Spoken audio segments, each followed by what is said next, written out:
Questão número 1. Para a troca de marcha, parar o veículo sem interromper o funcionamento do motor e possibilitar arrancadas suaves, é utilizado qual mecanismo? Alternativa A, freios. Alternativa B, alternador. Alternativa C, direção. Alternativa D, embreagem. Qual a resposta para a primeira questão? Para a troca de marcha, parar o veículo sem interromper o funcionamento do motor e possibilitar arrancadas suaves, é utilizado qual mecanismo do veículo? Resposta correta, alternativa D. O mecanismo utilizado é a embreagem. Ao dirigir, nós sempre vamos acionar o pedal da embreagem para fazer as trocas de marchas, para parar e sair com o veículo. Nesses casos, vamos sempre utilizar o pedal de embreagem.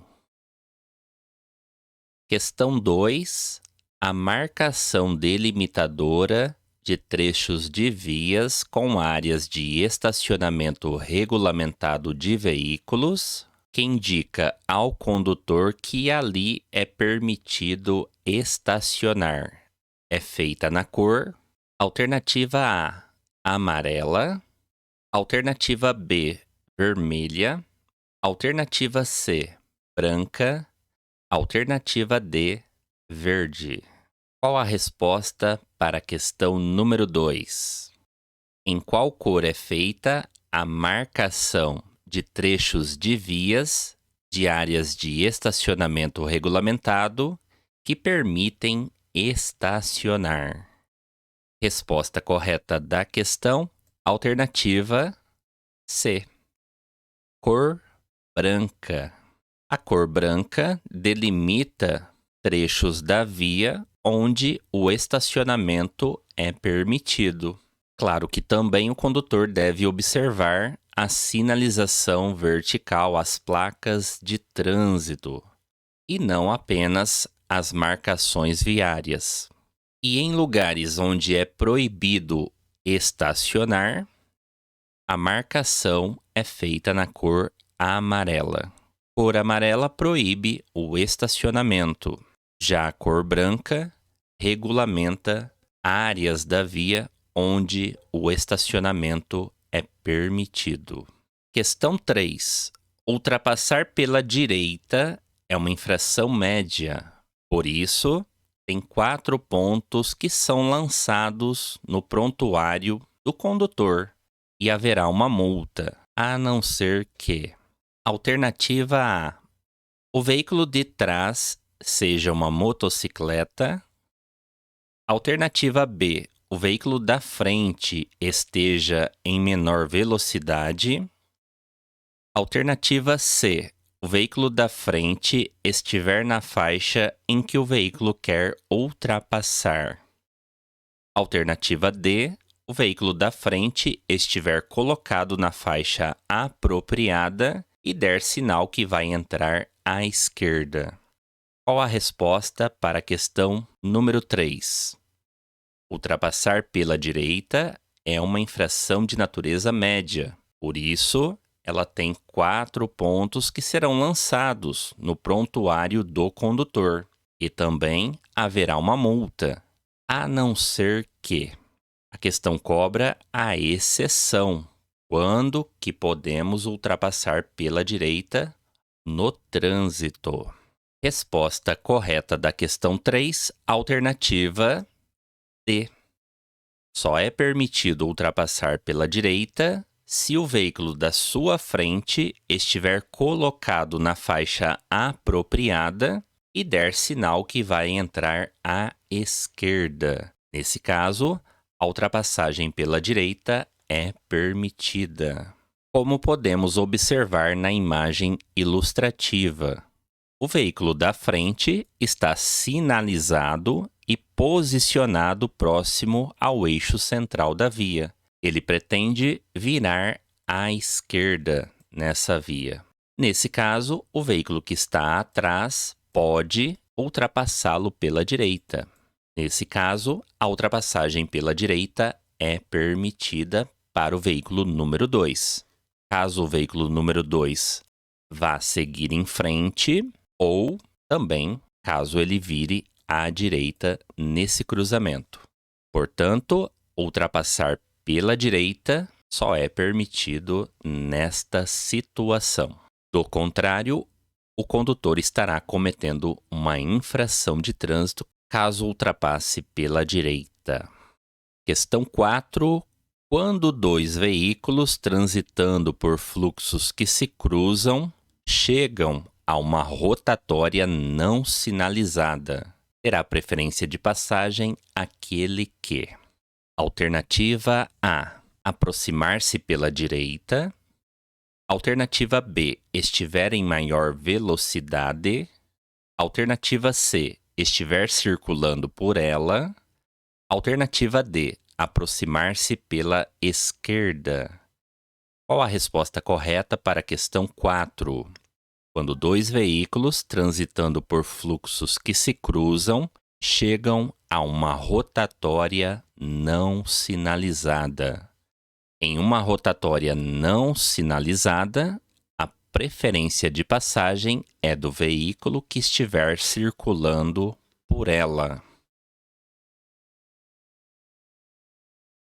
E vamos revisar as regras de preferência para cruzamentos não sinalizados.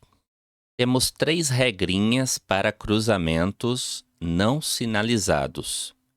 Primeira regra: se o cruzamento for com rodovia.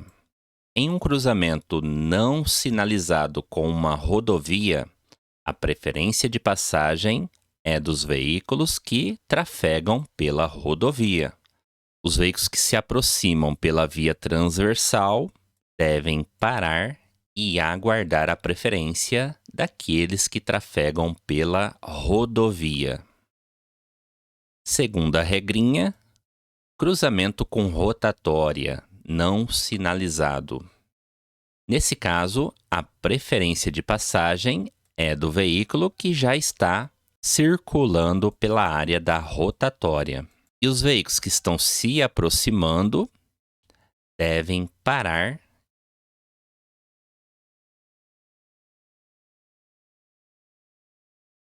e aguardar a preferência dos veículos que já estão contornando a rotatória.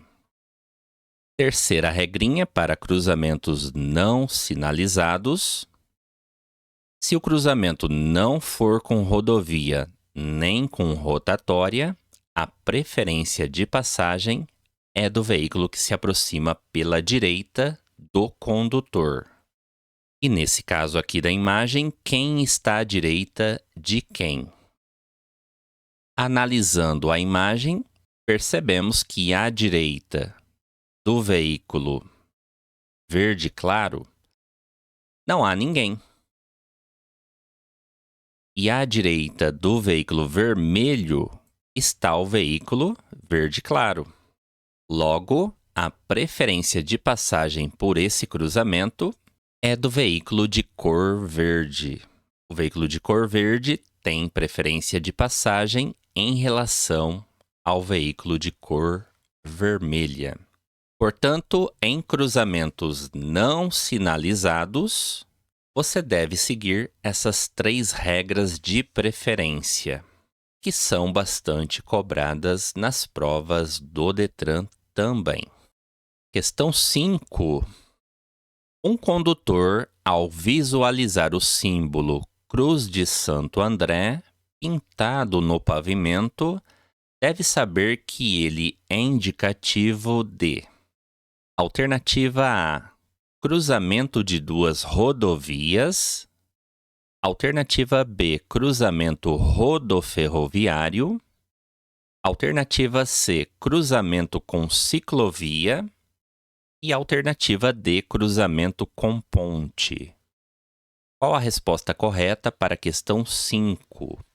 Um condutor, ao visualizar o símbolo Cruz de Santo André pintado no pavimento, deve saber que ele é indicativo de.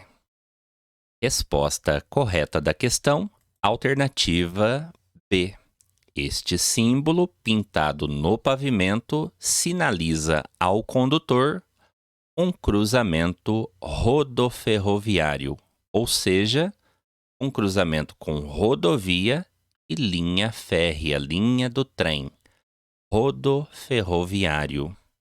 E esse cruzamento pode ser chamado também de passagem de nível. Nas provas do Detran, o Detran usa muito os dois termos, cruzamento rodoferroviário ou passagem de nível. Tem o mesmo significado, cruzamento de uma rodovia com a linha férrea, a linha do trem. Questão 6. Nas fraturas abertas ocorre o seguinte. Alternativa A. O osso não se quebra e não há o rompimento da pele. É o que chamamos de fratura coberta. Alternativa B. Ocorre uma torcedura do membro e muita dor. Alternativa C. O osso não se quebra e há o rompimento da pele. É o que chamamos de fratura exposta. E a alternativa D. O osso se quebra e há o rompimento da pele. É o que chamamos de fratura exposta. Qual a resposta correta para a questão número 6? Nas fraturas abertas ocorre o seguinte. Resposta correta, alternativa D. O osso se quebra e há o rompimento da pele. É o que chamamos de fratura exposta. Podemos chamar das duas maneiras, fratura exposta ou fratura aberta. Isso ocorre quando o osso se quebra e há o rompimento da pele. Fratura aberta ou fratura exposta. Uma outra pergunta muito frequente na prova do Detran: quais são os tipos de fraturas? Nós temos dois tipos de fraturas.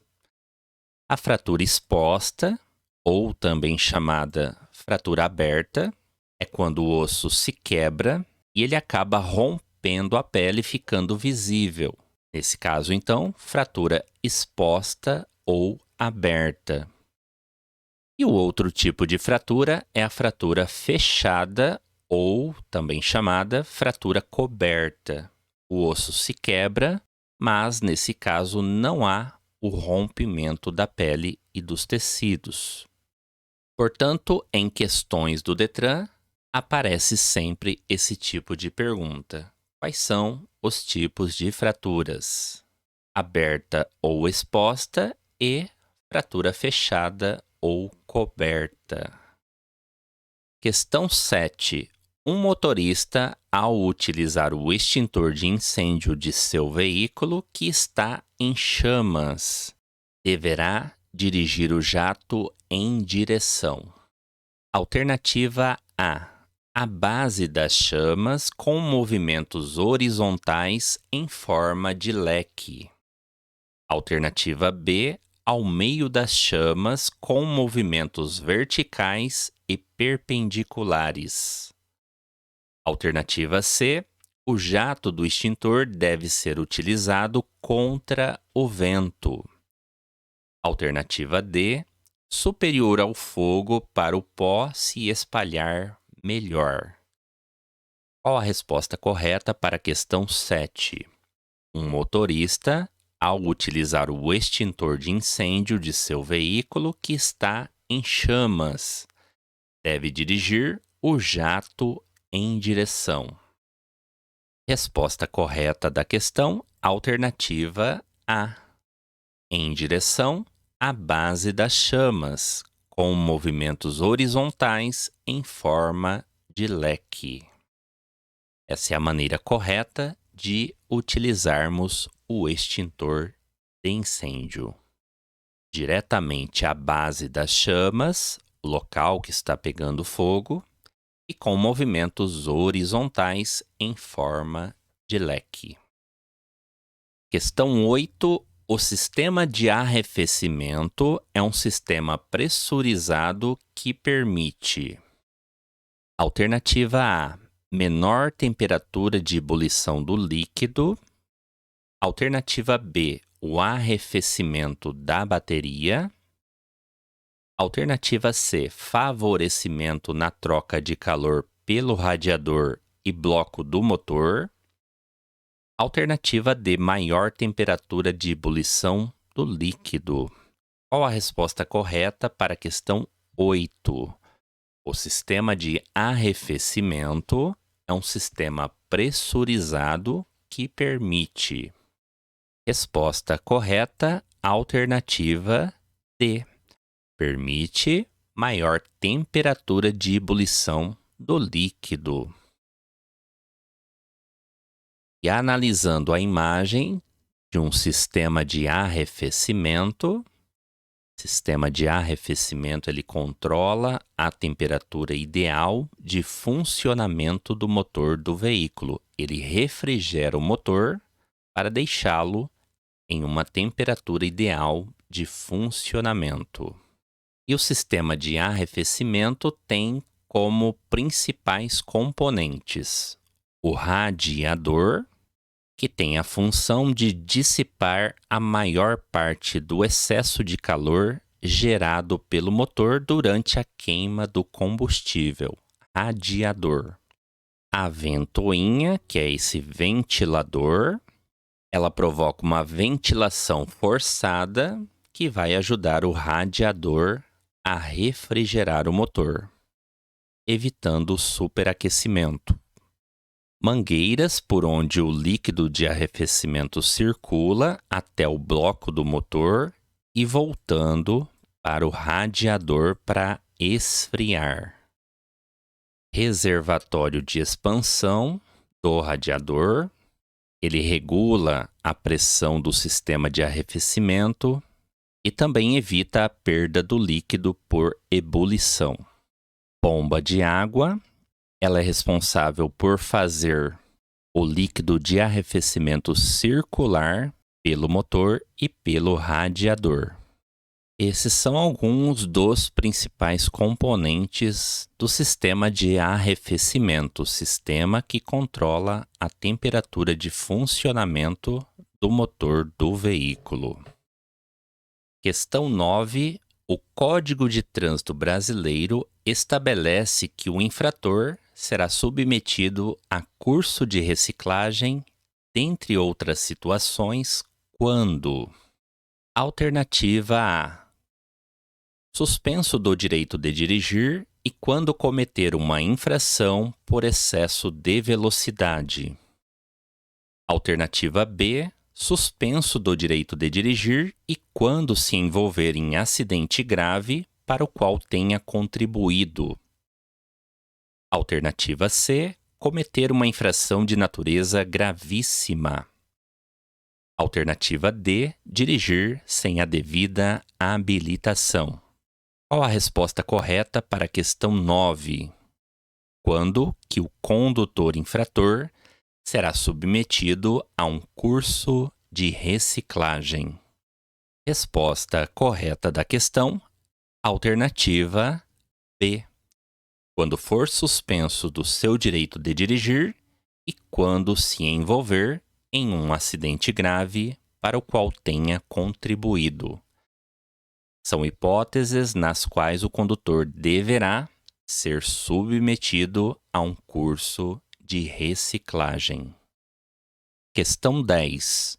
Ao circular por uma via arterial, determinado condutor chega a um cruzamento em que o semáforo indica luz vermelha e o agente de trânsito faz indicação para avançar.